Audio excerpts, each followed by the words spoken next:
सागर उपदेश दुनिया में उसने बड़ी बात कर ली, जिसने अपने आप से मुलाकात कर ली।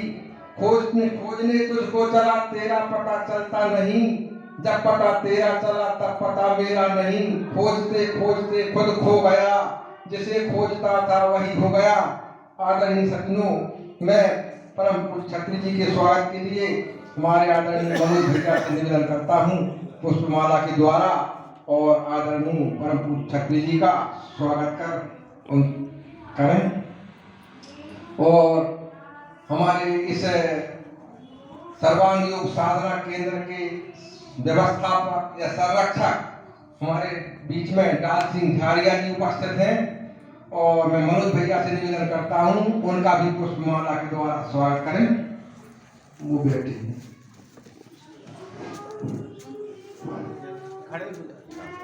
नहीं, वो बैठे थे।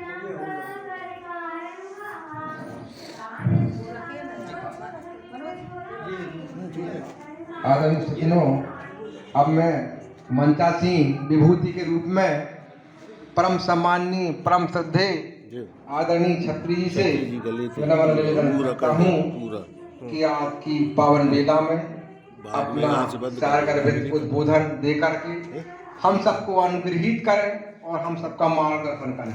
परम पूज्य परम आदरणीय छत्री।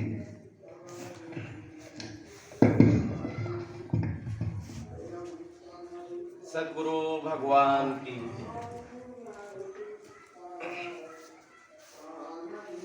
ओम पार्थाय प्रतिबोधिता भगवता नारायणे स्वयं व्यासे निगृहीतां पुराण मुनिना मध्ये महाभारतम् अद्वैतामृतवर्षिणीं भगवतीं अष्टादशाध्यायिनीं अम्ब त्वाम् अनुसंदधामि भगवद्गीते भावविषणीं।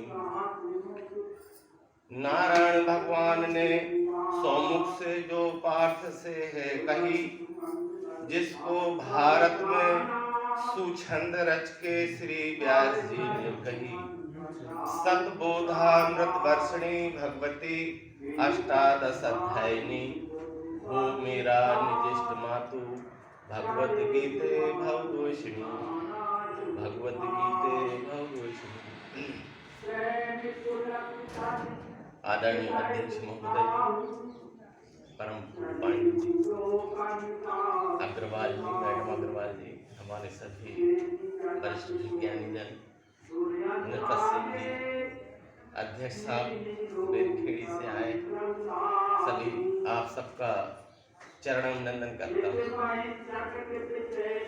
आज का ये पवित्र पावन अवसर गीता जयंती महोत्सव आप सबकी उपस्थिति के कारण से संपन्न होने जा रहा है। हम सब बहुत पुण्यवान भाग्यवान हैं, अनेक जन्म की पुण्याई हमको यहाँ तक ले आई। ये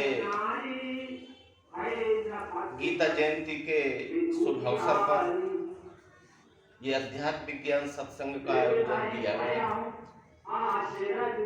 जो अध्यात्म विज्ञान सत्संग भगवत गीता पर ही आधारित है।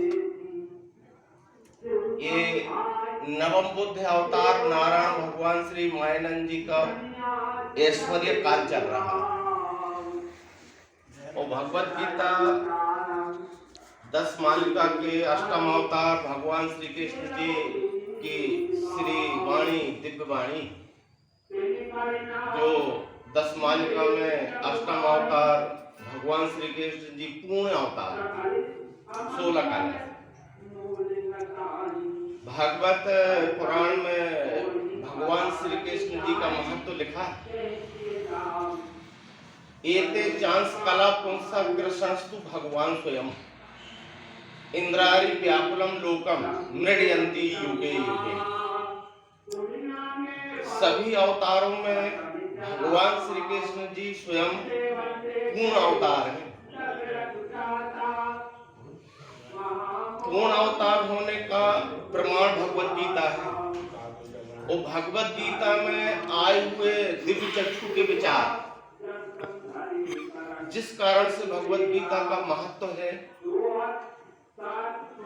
और ये 9वें अवतार का भी काल अभी चल रहा है, ऐश्वर्य काल। 10 मालिका के 9वें अवतार भगवान श्री मायानंद चैतन्य जी जो नवम बुद्ध अवतार हैं, वो भी प्रकट हो चुके इसी रेवा माता के किनारे। उनका भी महत्व भागवत पुराण में लिखा है। ततः कलौ संप्रवृत्ते सम्मोहा स्वद्विषाम बुद्धो नामना अजिनसुत कीकटेषु भविष्यति। देव दुई साम निगम वर्तमनि निष्ठिता नाम पूर्वमयेन बेहताभिः दृश्यपूर्वी लोकान घिन्तान मति विमोह मति प्रलोभन बेसम विदाय बहुभाषक ओम। नवम बुद्ध अवतार आएंगे, रेवा के तट पर आएंगे और ओप धर्म का प्रकाशन करेंगे। ओप धर्म दिव्य दृष्टि को कहते हैं। भगवत गीता में जो दिव्य दृष्टि के विचार आए,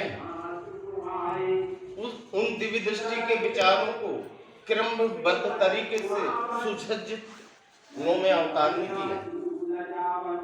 तो 9वें अवतार के आने से भगवत गीता का अस्तित्व, भगवत गीता का प्रभाव, भगवत गीता का महत्व और भगवत गीता का यथार्थ स्वरूप समझ में आने लगा।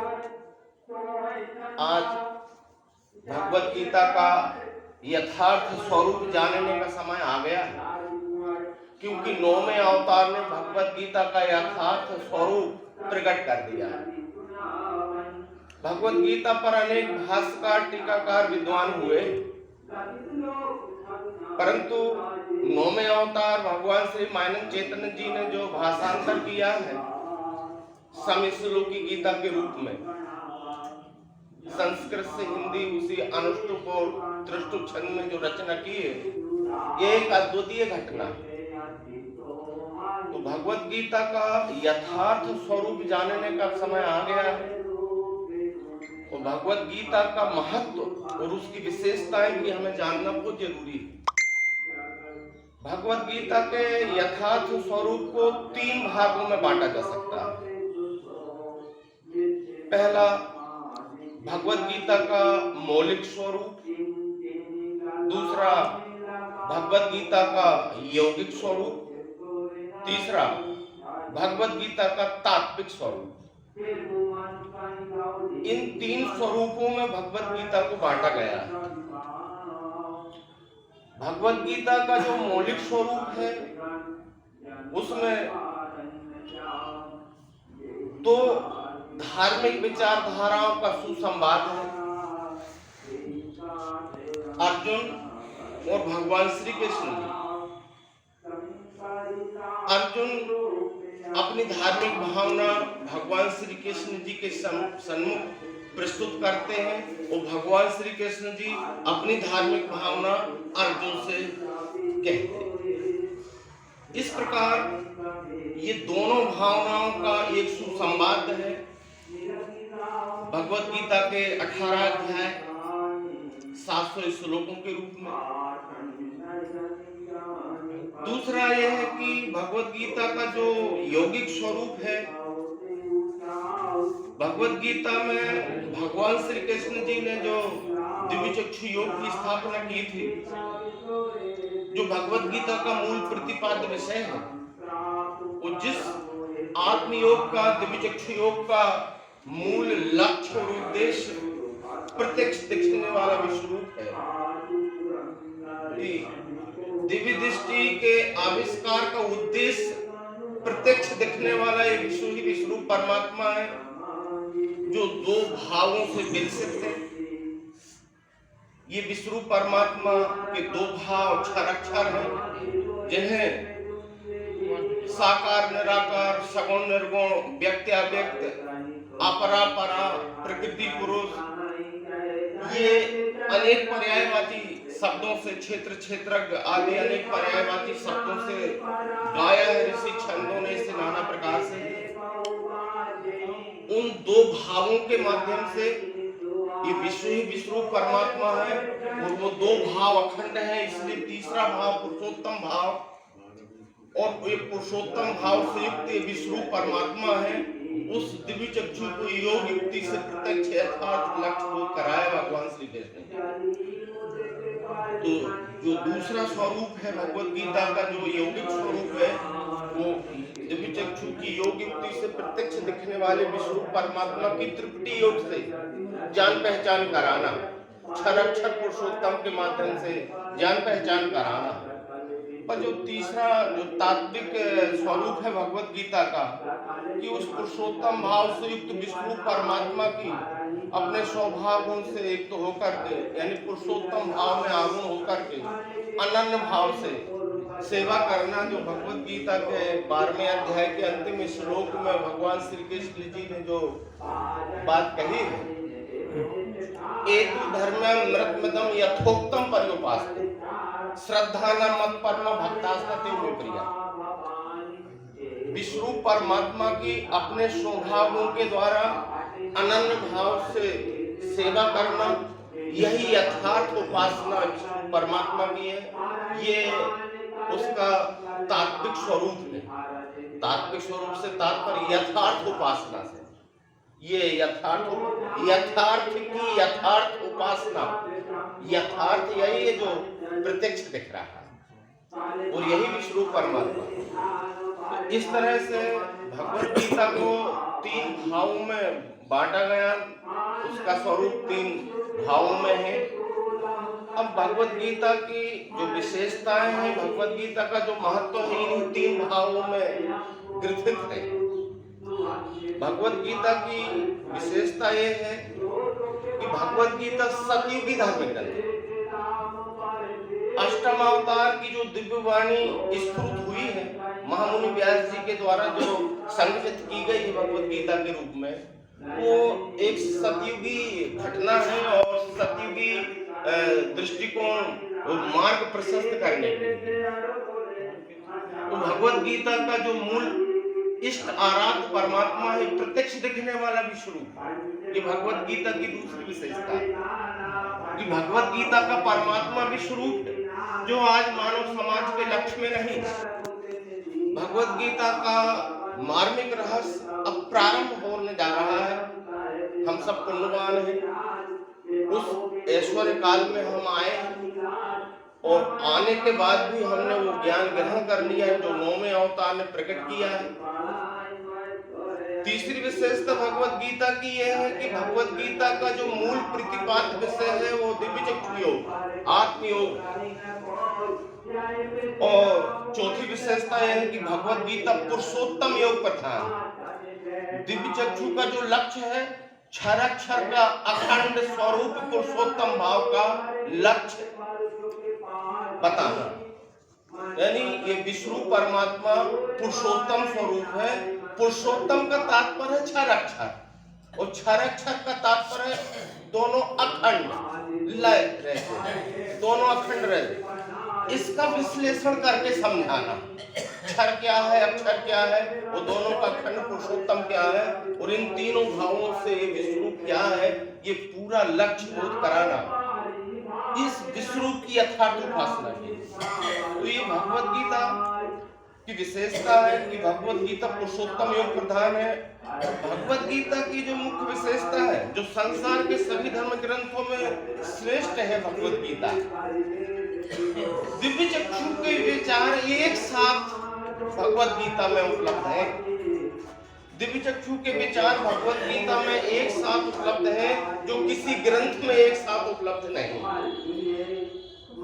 और अभी जो हमारे महोदय जी ने बात कही थी, वो बात कटु सत्य है कि भगवत गीता में दिव्य चक्षु के विचार जो आए वो परोक्ष ज्ञान के रूप में रह गए थे, पर 9वें अवतार ने उन परोक्ष ज्ञान विचारों को, दिव्य चक्षु के समस्त विचारों को क्रमबद्ध तरीके से सुसंबद्ध किया। ये सर्वांग योग नाम से, जिसे दिव्य दृष्टि कहते हैं, सर्वांग योग कहते हैं, आत्मयोग, समत्व योग, विज्ञान योग कहते हैं। इसके माध्यम से ये लक्ष्य और ये भगवान श्री कृष्ण जी की जो यथार्थ वाणी है, उसका लक्ष्य बोध हो सका सर्वांग योग के माध्यम। तो सर्वांग योग की नजर से भगवत गीता, उस सर्वांग योग की नजर क्या है? सर्वांग योग की 2 बातों पर नजर है। सर्वांग योग की पहली नजर ज्ञान स्वरूप, सर्वांग योग की दूसरी नजर कर्म स्वरूप। सर्वांग योग यानी एक ऐसा मेथड है, एक ऐसी विद्या है, एक ऐसा अनुभव है जिससे निजमूल स्वरूप प्रत्यक्ष दिखने वाले विश्व परमात्मा की यही हमारा निजमूल स्वरूप है, इसका यथार्थ बोध कराया जाता है। तो इसका जो ज्ञान स्वरूप उद्देश्य है कि विश्व ही विश्व परमात्मा है, अंगोपांगों के माध्यम से, तृप्ति योग के माध्यम से लक्ष्य बोध कराया गया। और दूसरा जो उद्देश्य है कि स्वकर्म के द्वारा इस विश्व रूप की सेवा करना, शुद्ध आचरण युक्त व्यवहार करना, अनन्य भाव से योग करके, ये सर्वांग योग की नजर है, ये सर्वांग योग का उद्देश्य और लक्ष्य है। तो ये समझ में आ सका।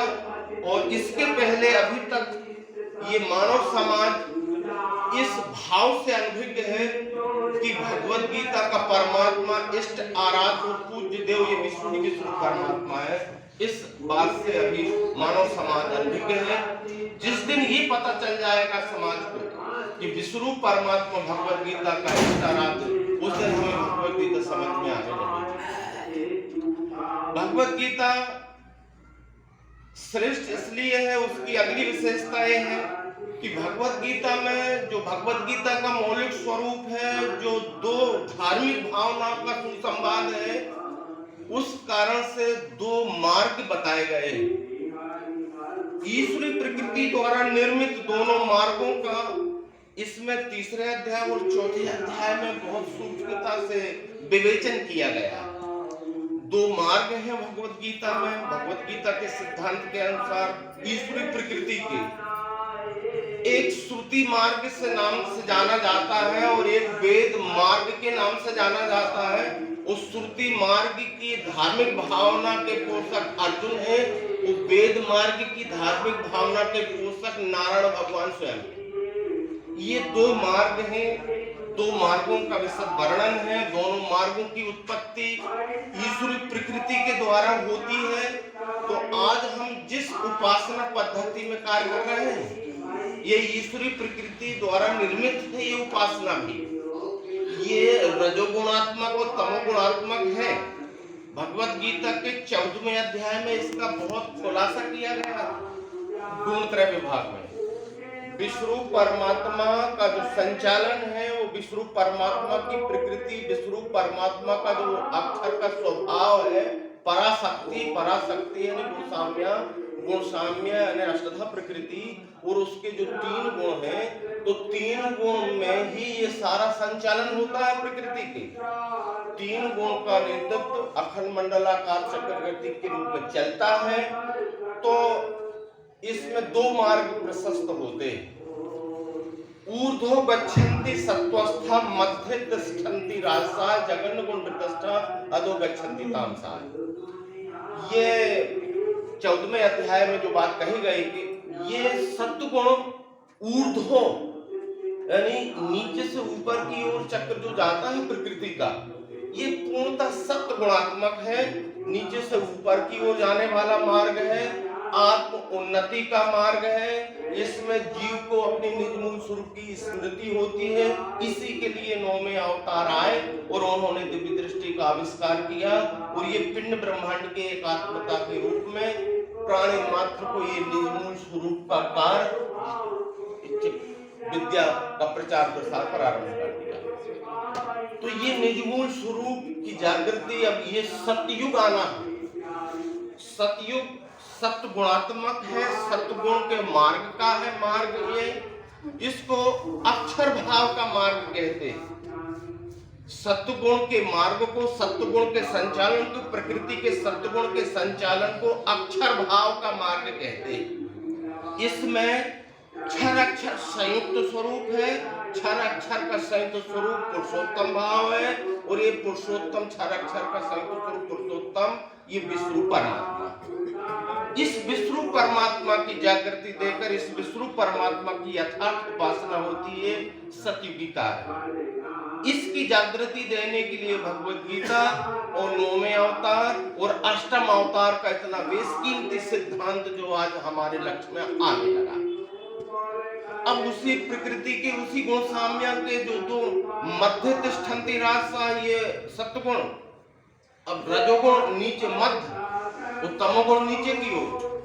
तो ये दो गुण मध्य तिष्ठन्ति राजसा और जघन्य गुण प्रतिष्ठा अधो गच्छन्ति तामसा। तो चक्र जब ऊपर से नीचे की ओर आता है तो दो गुणों का संचालन होता है प्रकृति के। दो गुणों का संचालन जब प्रकृति के होता है तो रजोगुण और तमोगुण का संचालन होता है।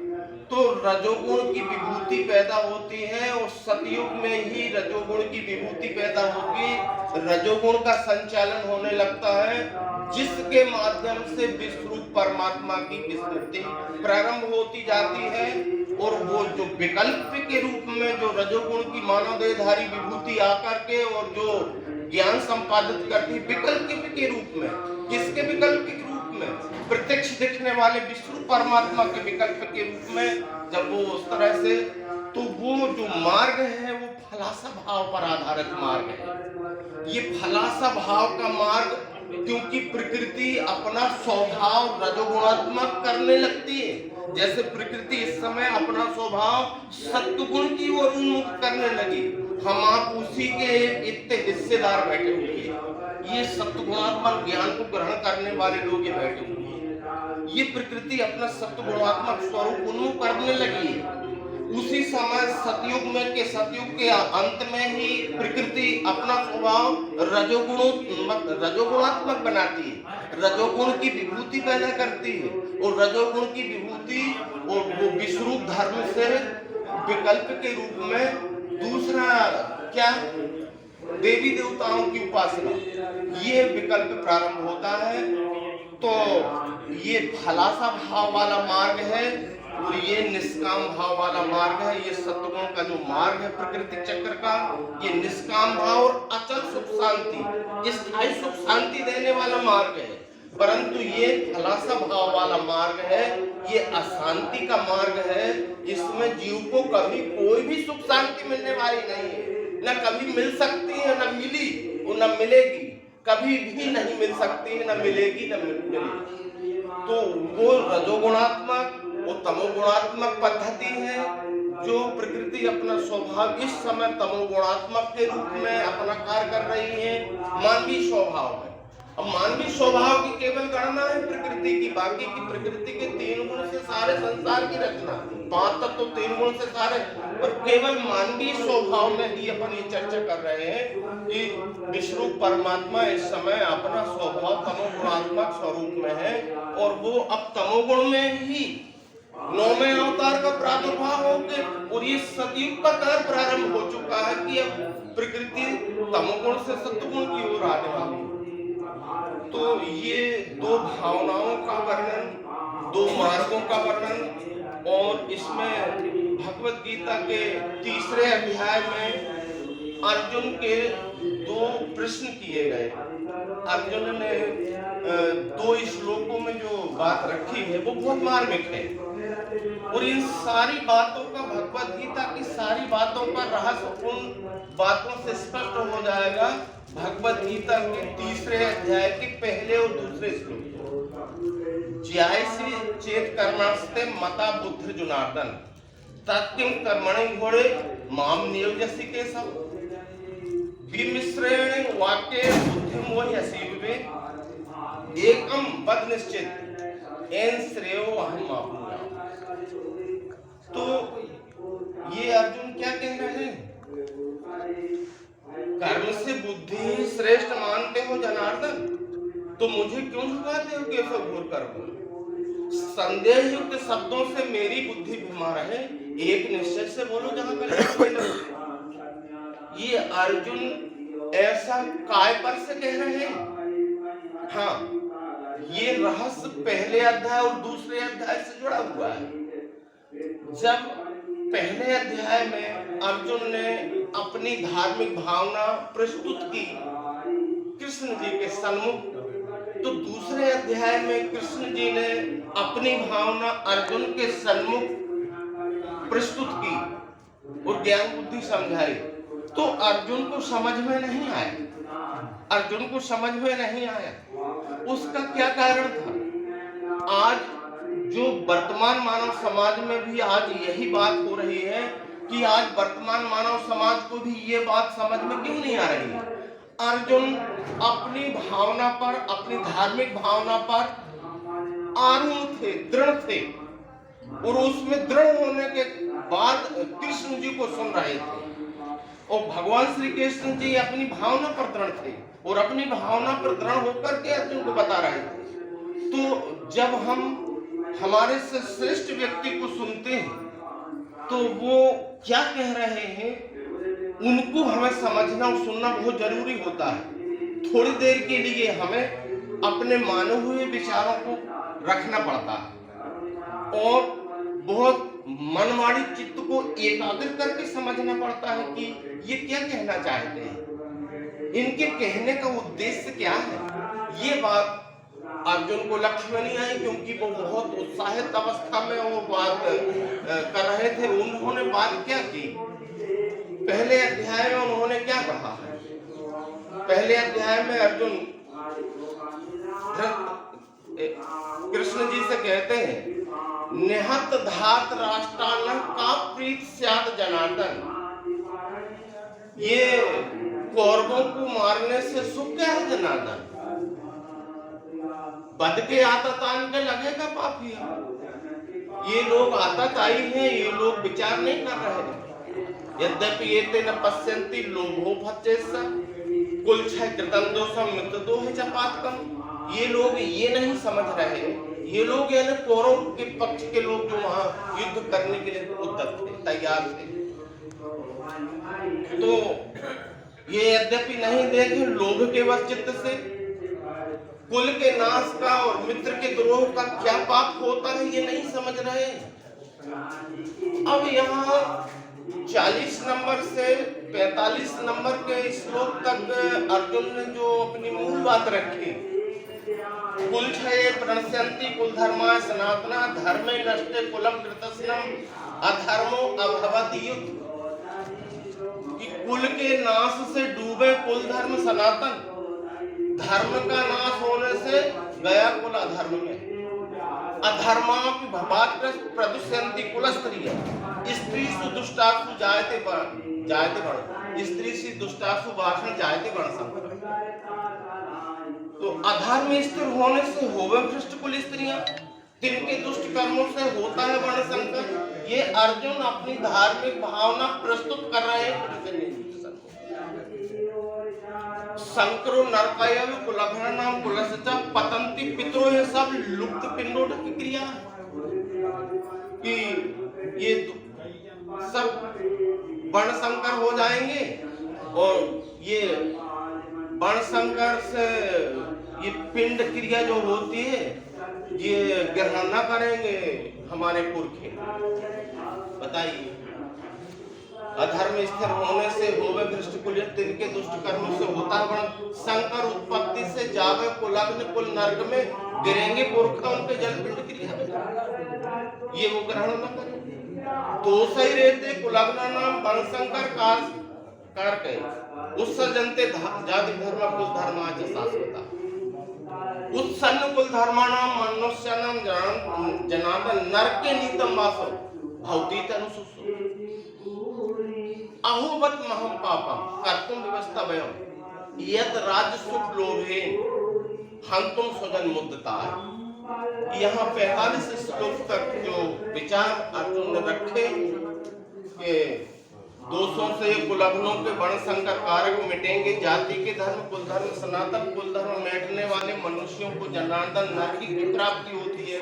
सुना है हमने यही कृष्ण वही महापाप करने हम सकते हैं, राज्य सौ बसी आया सौ धर्म के पदार्थ। ये विचार अर्जुन श्रुति युक्त विचार, श्रुति मार्ग के विचार, जहाँ कुल धर्म और जाति धर्म निर्माण हो चुका है।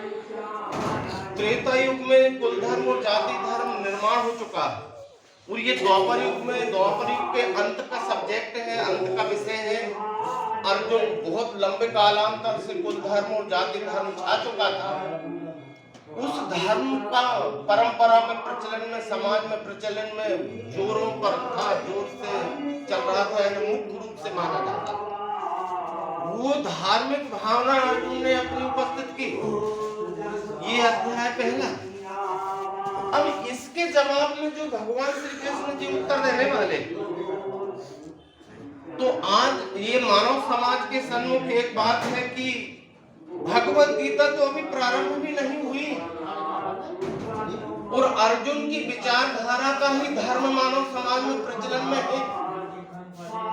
अर्जुन का कुल धर्म और जाति धर्म भगवान श्री कृष्ण जी को मान्य नहीं है। अब कृष्ण जी अपना प्रबोधन करते हैं और अपना सतयुगी सिद्धांत प्रतिपादित करते हैं अर्जुन के साथ। तो दूसरे अध्याय में 11 से 30 श्लोक में जो भगवान श्री कृष्ण जी ने विचार दिए, वो भगवत गीता की सूक्ष्म ज्ञान की बुनियाद है। भगवत गीता में जो ज्ञान और कर्म की अखंड एक रूपता का जो सिद्धांत प्रतिपादित किया गया है, उसकी सूक्ष्म बुनियाद 11 से 30 श्लोकों में भगवान श्री कृष्ण जी ने रखी। क्या कहते हैं वो भगवान श्री कृष्ण जी ने सुना अर्जुन को, अर्जुन क्या महत्व बता रहे हैं कुल धर्म और जाति धर्म के संबंध में, कृष्ण जी क्या कहने वाले हैं उसके संबंध में। असोचयानम असोचस्तुम प्रज्ञावादांश भाष्य से गतासु न गतासु नानुशोचन्ति पंडित न तो एवाहम जातु नासम न तुम नेव जनान्ति न चाइक न भविष्यामि सर्वे वयमतः। इन दो श्लोकों में कृष्ण जी कहते हैं आप क्या कह रहे हो ये कुल धर्म जाति धर्म की बात, जो ना सोचना चाहिए वो सोच रहे हो, जो ना कहना चाहिए वो कह रहे हो, और ये जीवितों की मरे उनकी ज्ञानी चिंता नहीं है। अर्जुन क्या कह रहे थे कि मुझे पाप लगे कौरवों को मारने से सुख क्या है, जब बद के आता तान के लगेगा पाप ही, ये पाप लगे वो सारा हमारा सब नष्ट हो जाएगा।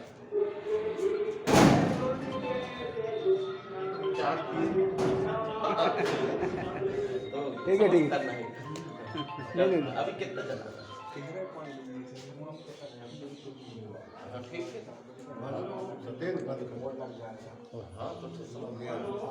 ठीक है, बहुत बहुत धन्यवाद है आप भगवान श्री कृष्ण जी ने जो अपना सिद्धांत अर्जुन को कि भगवान 5 मिनट और, हाँ ठीक है। भगवान श्री कृष्ण जी ने दूसरे अध्याय में 11 से 30 श्लोक में सर्वांग योग की सूक्ष्म बुनियाद रखी। सर्वांग योग से तात्पर्य दिव्य चक्षु के विचार प्रस्तुत रखे। पहले दिव्य चक्षु का ज्ञान समझाया अर्जुन को, उस सतयुगी अवधारणा प्रस्तुत कर रहे कृष्ण जी। 16वें श्लोक में क्षराक्षर का संयुक्त स्वरूप विष्णु परमात्मा है, ये 16वें श्लोक में कृष्ण जी ने रखा। नास्तु विद्यते भावो ना भावो विद्यते सता उभयोरपि दृष्टोन्तस्तो नैव तत्